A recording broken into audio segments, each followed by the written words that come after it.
Hello everyone, আসসালামু আলাইকুম। সবাই কেমন আছেন? আশা করি সবাই ভালো আছেন।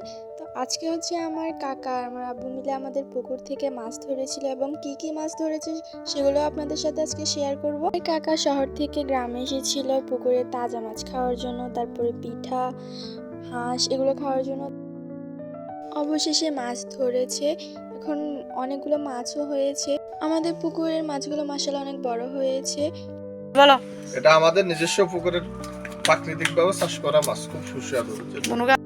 এখানে কাতাল, রুই, সরপুঁটি, তেলাপিয়া আরও বিভিন্ন ধরনের মাছ ধরেছিল আমার আব্বু আর কাকা মিলে।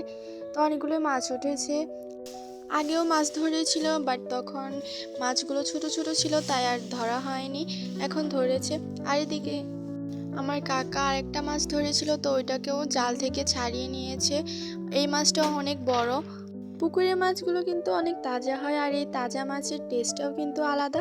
তাই গ্রামের মানুষরা সবসময় তাজা মাছ খেতেই পছন্দ করে। আর আমার কাকা এদিকে মাছগুলো হাতেই উঠাতে পারছেন, অনেক পিচ্ছিল তাই। আর আমার কাকা তো মাছ ধরে অনেক খুশি। প্রথম কাকা নিজের হাতে মাছ ধরতে পেরেছে তাই। তো মাছ ধরা শেষে এখন মাছগুলোকে কেটে নিচ্ছে সবাইকে ভাগ করে দেওয়ার জন্য।